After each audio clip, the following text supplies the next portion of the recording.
Hello, everyone. My name is Adam Williams, and you are either listening or watching to another episode of Retail Redeveloped. I'm excited right now. This is the first live podcast I've done in a few weeks, and I'm excited to be joined by Michael Osborne, who is the president of Wunderkind. He's got 30 years of experience in marketing technology, established industry leader, trusted by major brands all over, Bloomingdale's, Hilton, a lot of others. But I'm going to let him introduce himself and just tell us a little bit about kind of who he is and what he does. And then we're going to talk about a few things today. We're going to talk about what everybody wants to talk about: recovery, retail, what's new, what's changed, a lot of the things you hear me talk about, week in and week out here. But honestly, things are changing at such a rapid pace right now that it's kind of fun to look forward as opposed to looking backwards. And honestly, just open our eyes and look around, because things are in such a transition that it's frankly every single day. I feel like I'm getting hit with new information and new trends and just new conversations that I'm having. And Michael, retail nerd, I can't wait to talk retail with you here for the next few minutes. But Before we start, tell everybody who you are and what you do and why they should listen in for the next 30 minutes about what you're doing. Yeah, happy to. Thank you for that. Michael Osborne, president of Wunderkind. I've been in retail on the vendor side pretty much my entire career. Started out at a web analytics firm, Core Metrics, in client services in that organization. So I learned how to work with retailers and understand their data. Got to work with some phenomenal brands. Went on to run sales at a company called Bazaar Voice that did ratings and reviews back in the day. Again, mostly retail focus all over the globe with that business. So I got to know the differences in retail markets across Europe and Asia Pac. It was, an exciting time. Took the company public back in 2012. And then joined Smarter HQ as CEO, focused on personalization and really getting into the heart of what marketers do to message their customers and drive more effective communications with them, obviously to drive business results, but also to drive long-term loyalty and personalized messages across the touch points that they had with their customers so that they had a better experience. We were then acquired by Wunderkind last year and actually got the whole deal done during COVID, which was fascinating. Super easy to do. Yeah, super easy, right? Nothing but 6-hour Zooms all day long. So it was great. But acquired by Wunderkind and now have taken over as president, basically overseeing the commercial organization. So Wunderkind serves some of the best brands on the planet, hundreds of customers, has been around for a very long time, 10 years now, founded by Ryan Urban, who's our CEO. And as president, I work with him basically overseeing the sales, marketing, client services organization. So a lot of the things that I've done in my career, again, focused on retail, but really excited to be here today. And like you mentioned, kind of a retail nerd. So happy to chat about all of it. Do me a favor, before we get into your retail specific, tell everybody, get granular if you don't mind, about what Wunderkind does. Totally. I know a lot of data, a lot of analytics, a lot of marketing focused analytics, but walk us through what your normal client looks like, what your normal process looks like. Give us a little bit of meat on what exactly you guys do, just for context. Yeah, for sure. So Wunderkind essentially has turned email marketing and personalization into a performance marketing channel. So a lot of marketers think of Google and Facebook as the only performance marketing channels that exist, where you just put more money into it, get more money back out of it. Wunderkind has taken that to the next level with both email and text messaging, leveraging behavioral data across a given brand's web properties and mobile apps to understand that consumer, understand when to trigger the right message and how to do so, and then optimizes that with outstanding creative, phenomenal experiences that then drive extreme revenue lift. The secret sauce behind what we do that powers all of that to really go well above what others can do in market is our ability to identify more of the unknowns that come to a given web property. So our identity graph and the ability for us to identify more users as they come to the site allows us to then understand what they've done in the past, where they are in that journey, and trigger the right messages going forward so that customer then converts and becomes a loyal long-term repeat customer. We have phenomenal brands under management, like you mentioned, Bloomingdale's, but also brands like Samsung, brands like Mack Weldon, right? One of my favorite brands personally. Some phenomenal companies that are doing amazing things for their customers. And we're just helping enable them to get the messages out at the right time, to also deliver a much better and higher quality, more beautiful message, right? Something that the experience is wonderful. All of that converts into just benefit for that business. And we focus on revenue. That our customers are those retailers. So we want them to generate phenomenal percentage gains in what they do when they use us. We're able to accomplish that through all of what I just mentioned. So what are the unknowns? You said you guys are able to track the unknown properties that a user brings. Is that just your guys' way of saying that you get to know the customer better than they know themselves, or what exactly are those unknowns? Yeah. Like, walk me through that. Again, I'm let's be honest, I'm a half-wit real estate guy that happens to know a lot about retail. So you gotta dumb it down for me a little bit. No worries. Yeah. So specifically what I mean are unknowns, like when someone goes to a website, you may not know who they are, right? It's not so much knowing unknowns about them per se, but you may not know who they are. So you go to the website and you get that message, you're a new customer, 15% off for giving me your email address. Well, guess what? I'm not a new customer. So I'm kind of annoyed because I didn't get that offer. Why is the new guy getting the discount? So, but if I know who you are and it's, hey, Michael Osborne, you're a repeat customer and wow, you are one of our high value customers. So you might get a different path, right? You might get a different experience on the website itself, but also the messaging and follow-up are going to be tailored to the fact that I am already a brand loyalist and you already know so much about me, my buying patterns, my history, et cetera, that you're able to tailor those messages in order to drive, future benefit out of me, right? Whether it's purchasing more products or simply more brand awareness. What if there's a product launch? I might be one of the first people you want to message, because if that new product is something I might buy, then you putting it in my inbox sooner than anyone else, I might buy it at full price, as opposed to something like a promo needed down the road to erode your margin, but to get the sale. So when we talk about unknowns to knowns, it means identifying who I am when I come to the site, who each person is when they go to the site. What your preferences are, yeah. Exactly. Making sure that we know what they like, what the next message should be, and also what channel to send them something on. It might be that they respond best to email. It might be they respond best to text.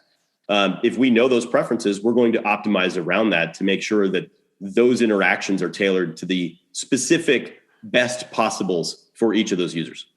So obviously this is a practice that has probably only been around. You said you guys have been around for 10 years. I would say that's probably almost the life cycle of this specific type of targeted marketing. What has been the biggest change? I mean, changes you guys' life, right? I mean, I'm sure it changes every day. Probably just changed with the latest iPhone update, right? Like I'm sure that changes constantly. But what has been the big change for you guys in the last year or two? Like, what has been kind of a sea change event for you guys? Well, I mean, I'll come back to it, but barring COVID is the number one response anyone can say, right?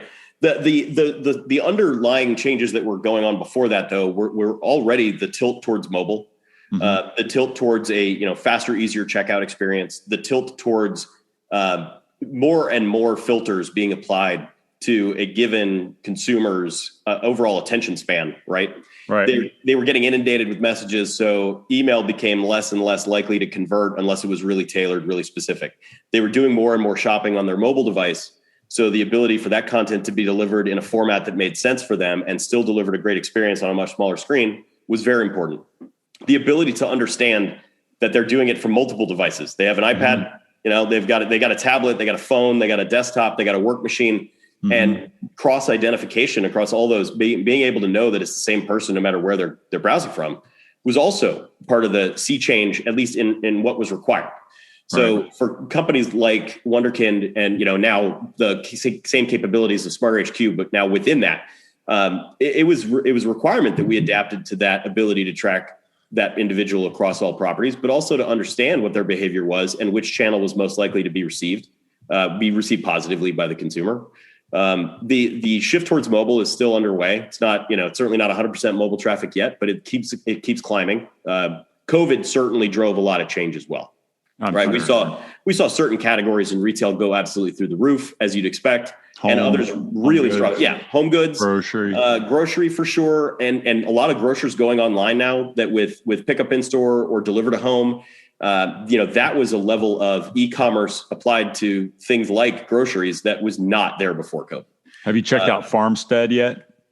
Are they in your market? No, I have not. I don't. Check out Farmstead. You'll like it. They're trying to take the mobile grocery ordering to the next level. Yeah. Very, very interesting concept. Yeah. I just tried it for the first time the other day. Still not perfect, but it's pretty impressive to see kind of how quickly that's moving. I got to check it out. Let me ask you kind of a hard question. Sure. In my world, greedy capitalist pig developer real estate guy, right? Just let's get that out of the way. We have to think a lot about smart development, dirty words in our business like gentrification. How do we balance capitalism with not running out less privileged, less affluent people because we just want to put up sexy glitzy retail and density, because obviously density fuels retail, brick and mortar retail at least. So we constantly have to kind of wrestle with that, both personally and then publicly when we're getting things approved. Sure. And going through all the entitlements and things like that. We've got to wrestle with that. I assume your version of that would be kind of privacy and like how much information is too much. Yep. When does it go from your words like beautiful experiences and customization to, creepy big brother, right? Yeah. Like how do you guys manage that? And how far is too far? Like how do you guys manage that in your world? Yeah. So obviously with a business like ours, privacy is one of the top concerns.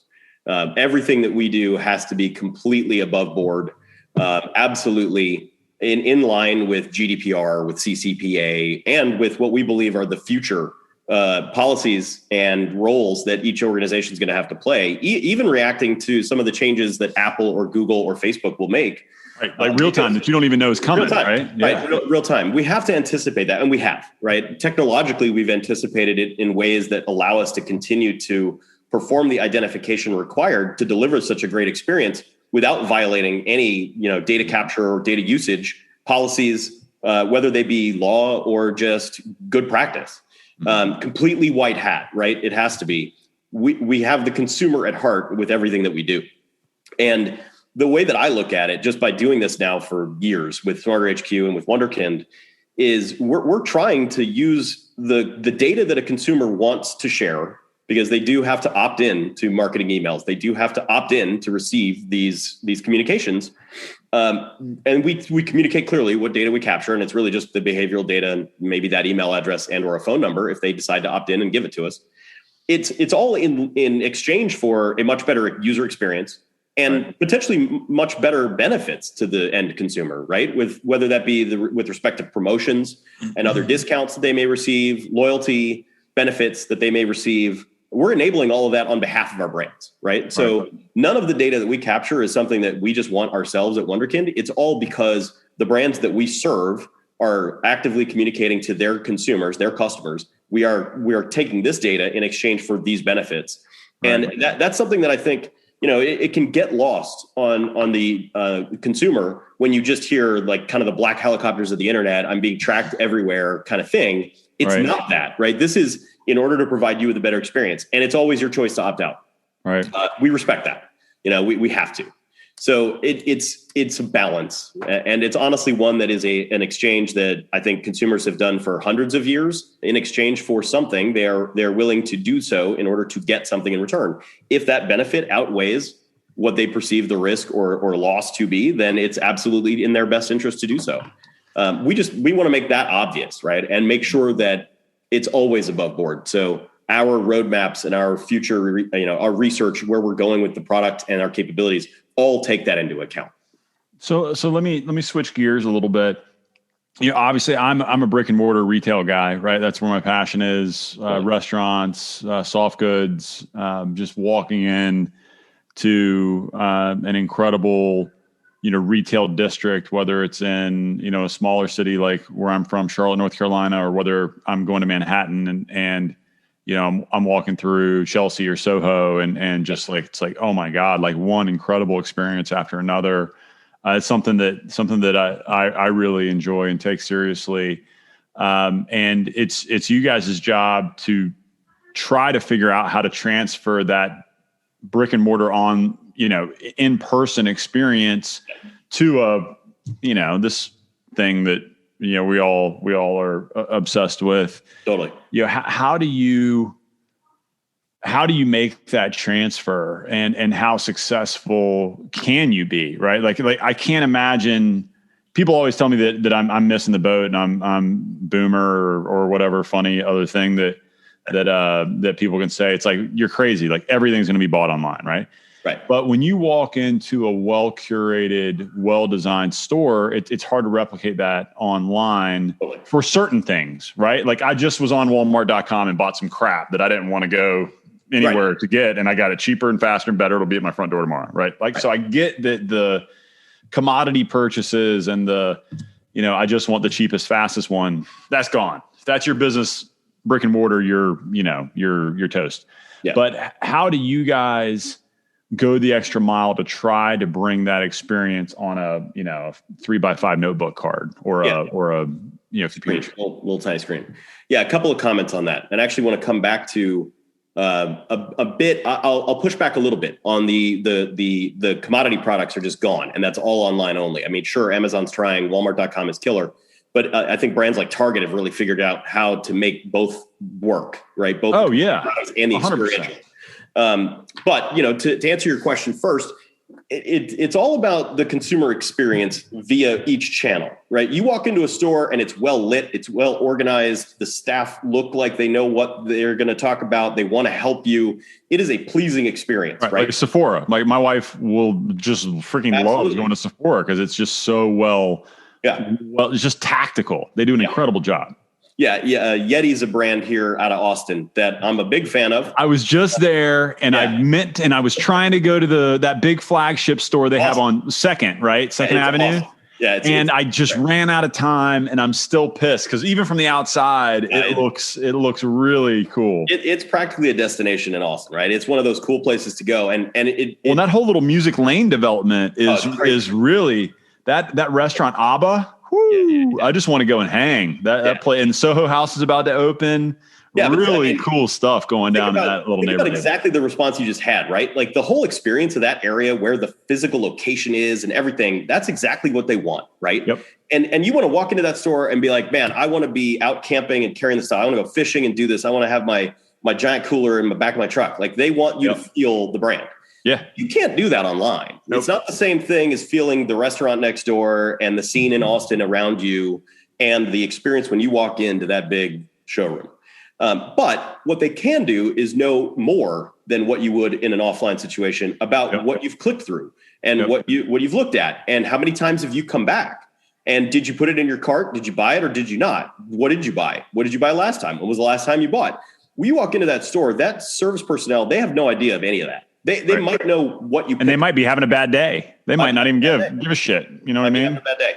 They might not catch the one person who did pick up and look at the price tag on one of the tumblers and think, ooh, maybe that's too expensive. They could have gone over and said something like, trust me, this thing will last you a lifetime, and it's the best tumbler you'll ever have. So don't worry about paying $30.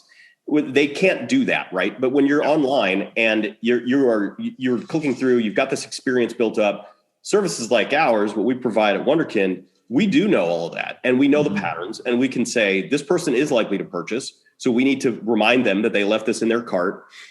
This item, Yeti doesn't do this very often, but this item is on sale. So they looked at it, they were interested. Maybe this price point works for you. So there's pros and cons, right? We're not going to be able to replicate the experience of a flagship brand doing something that they know is an extreme investment of cost in that experience for their consumer. We are able to replicate, however, a tailored experience for each of those visitors that come to a website that have looked at things, tried to buy things, i.e. maybe got it into the cart but didn't purchase it, or maybe failed, maybe literally had an issue trying to enter information and it just bombed out, so they quit.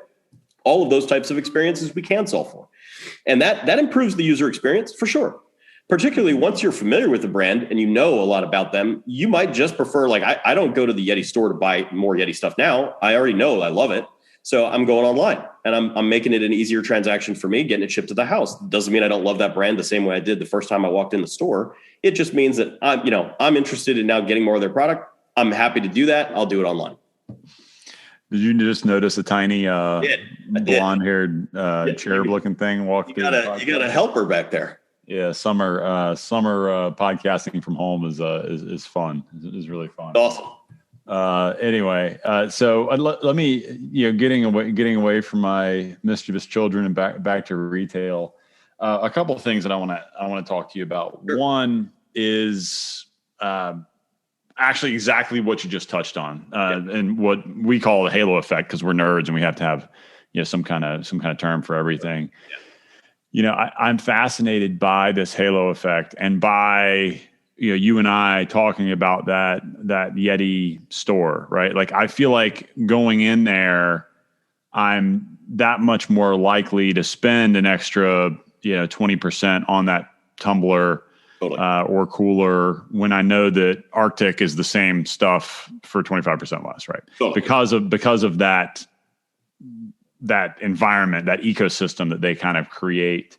Yep. So what do you guys see as halo effect? Warby Parker, I think, was probably the first to really drill down and establish some actual data around that, or some Nuvo data around that. Yeah.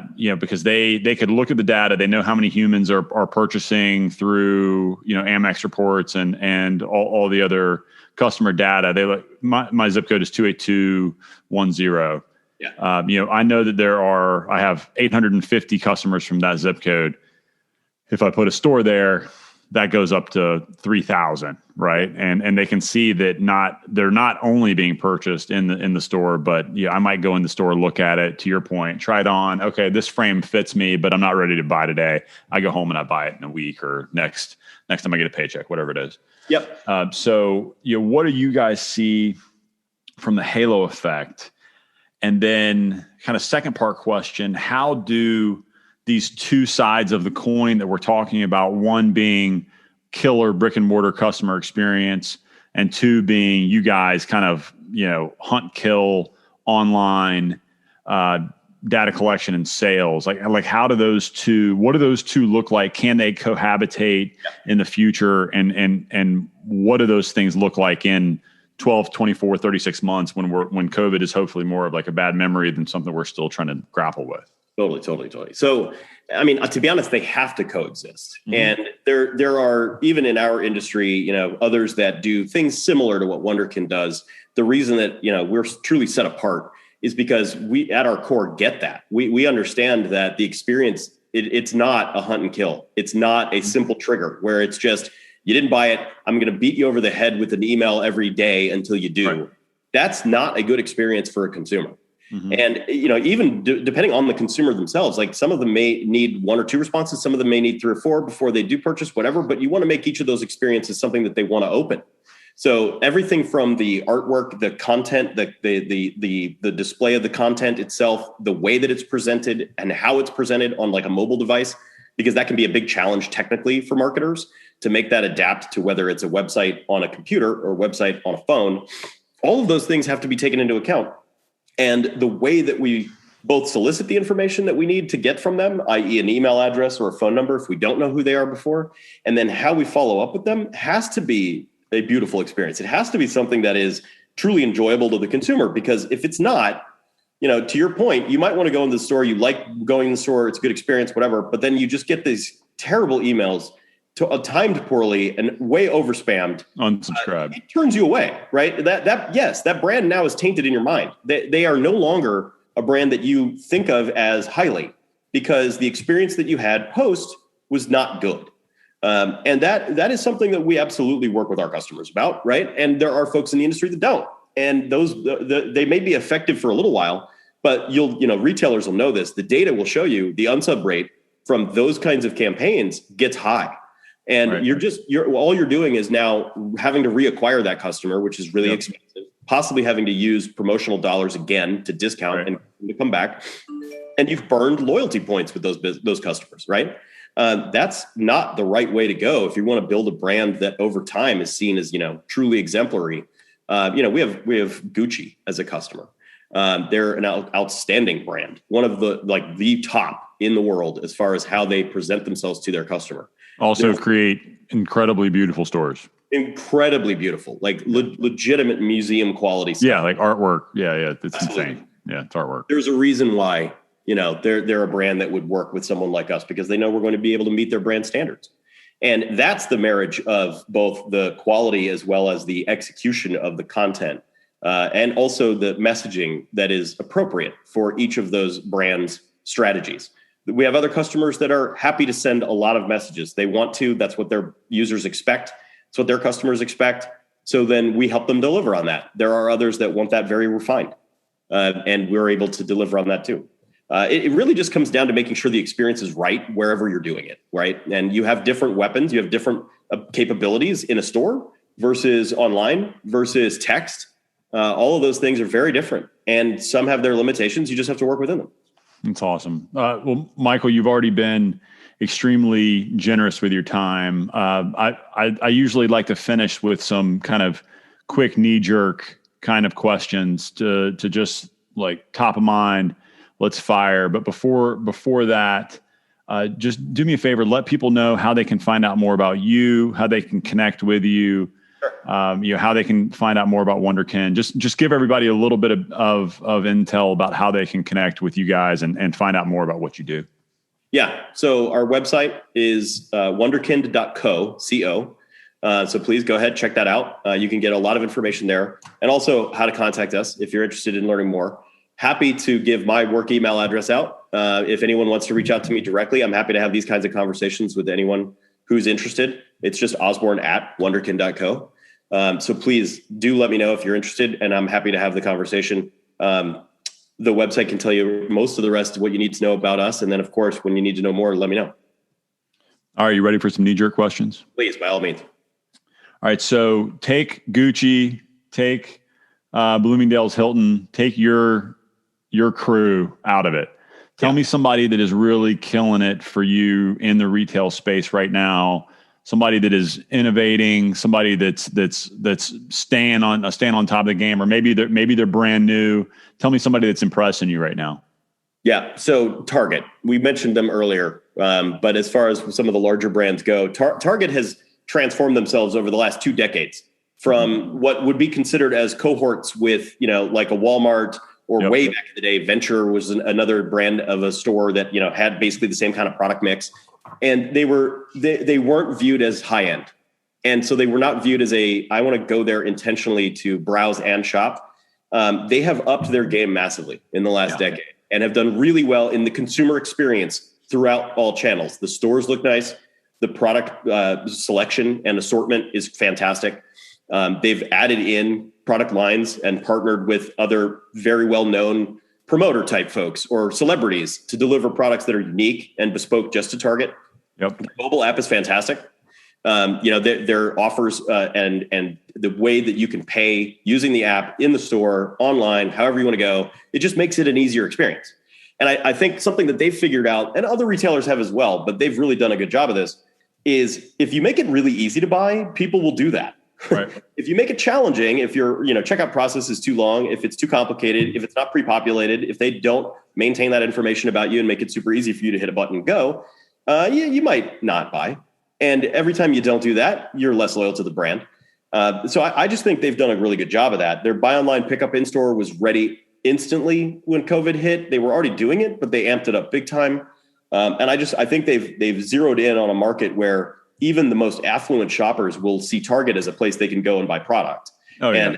And that's a spectrum that's hard to hit. Walmart has tried. They've done better, but not nearly as well as Target. Well, it's funny that you say that. Like my wife will go to Target without even thinking about it, and just it doesn't feel the same way about Walmart, no matter what.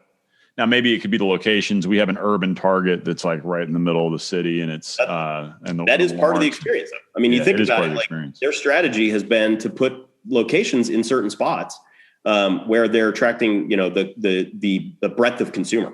Don't get me wrong. Walmart has crushed it from a logistics standpoint. Crushed it. Their new app. I mean, it's great. People make fun of me because I think Walmart has done an unbelievable job. Amazing job.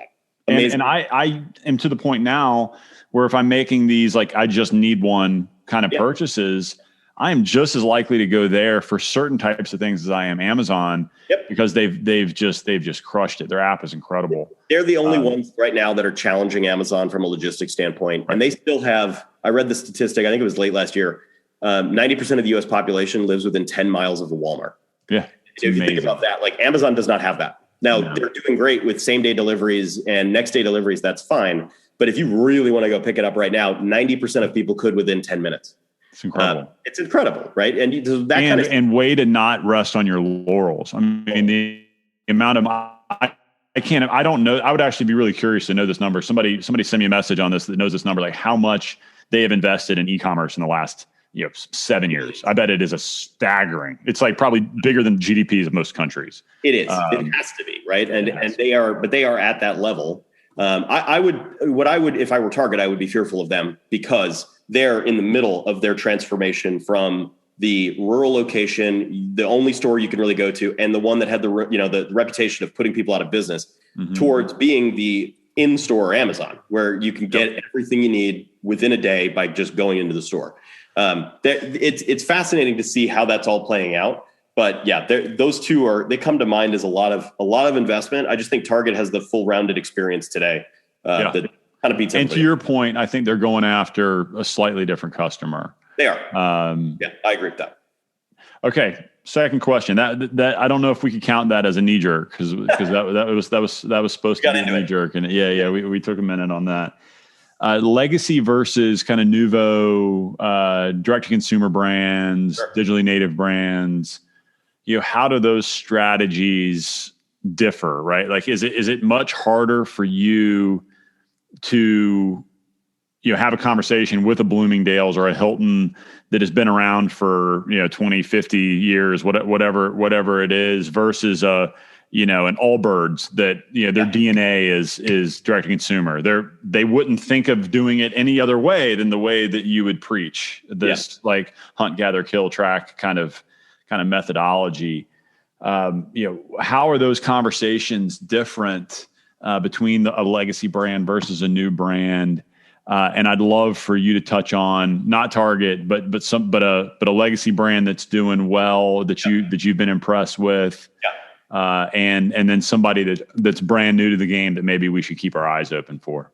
Yeah. So I mean, as we've talked about, I'm a retail wonk in the sense that I buy everything through online and I constantly research new brands, and I do go into stores to understand their experience, but still love the online experience. So a lot of direct to consumer brands are near and dear to my heart. Folks like Mack Weldon, Allbirds for sure. I've got half a dozen pairs in my closet. Bombas socks. I love them. I mean, that's pretty much my entire. Yeah, they've been stalking me on Instagram right now. Just you saying that, I'm probably going to get like 50 ads for those. Probably so. They're great. A recent one I was introduced with is Vori clothing. I may be pronouncing it wrong, but I literally just received today a couple of their lounge shorts, and I love them. Right, they're just phenomenal. So some of that's still word of mouth, but the difference you already highlighted. The difference is like the DNA of the direct to consumer brand. It starts with digital experience and a fantastic looking website at easy checkout and integrations with payment services and others, shipment services to make the experience great.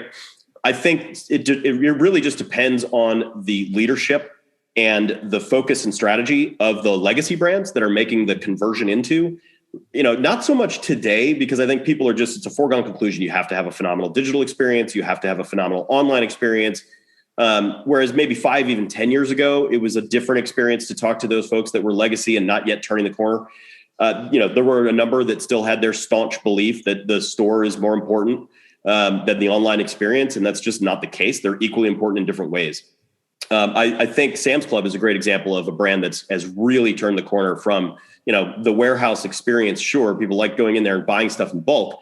But if you go online, their website and the experience there is phenomenal.